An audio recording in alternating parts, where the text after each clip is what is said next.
To alhamdulillah, jiya shi sakataren hukumar jin daɗin alhazai Malam Idris Ahmad Almakura ya jagoranci mambobin board members ƙarƙashin Malam Abdullahi Gindau, inda aka gana da hukumomi na NACON, kuma aikin hajji na ƙasa a nan Saudiya, inda aka nuna musu rashin jin daɗi bisa rashin fara tasowar alhazan jihar Nasarawa.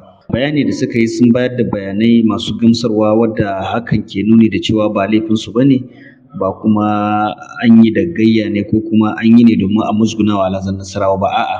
Hakan ya faru ne saboda wasu ƙa'idodi da hukumar Saudiya ta sanya, wadda aka hana duk wasu jiragai na Najeriya tashi sai jirgin Saudiya wadda shine Flynas, wadda yanzu haka yake kwashe wasu alhazan Najeriya.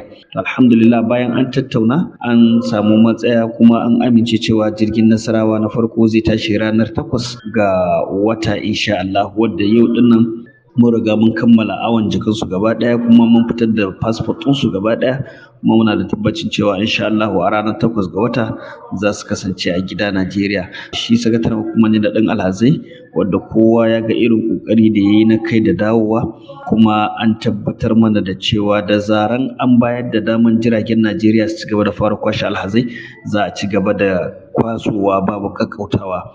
To alhamdulillah, an bayar da dama, wadda 8 ga wata alhazan jihar Nasarawa kusan kimanin 500 za su sauka a Najeriya.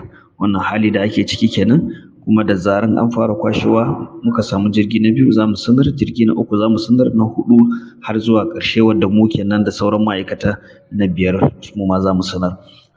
Amma alhamdulillah, duk da kasancewar alhazai sun ɗauki tsawon lokaci, ba mu samu wani matsala ba, don ana ba su abinci kuma ana yin nasiha, tunda mu kanmu mun san cewa ya kamata a ce sun kasance a gida. To wannan kasancewa cikin su tare da ba su haƙuri da tattausa su ya tabbatar mana da cewa komai yana tafiya daidai, kuma sanar da su cewa za su fara zuwa ɗinnan ya yi matuƙar kwantar musu da hankali. Jinkiri da aka samu ba laifi na sakataren hukumar jin daɗin alhazai ba ne, ba laifi na mambobin board ba ne, ba kuma laifi na NACON ba ne. Bayanai da aka yi, wasu uzuri, dole a bi ƙa'ida na ƙasar Saudi Arabia, tunda an riga an zo. Yau in Saudiya ta ce ba ta son wani jirgi ya tashi, ya zaunu, kuma sai lokacin da ta ga dama kafin za a tashi. Yanzu an ga dama kuma za a fara jigila ba ƙaƙƙautawa. Assalamu alaikum.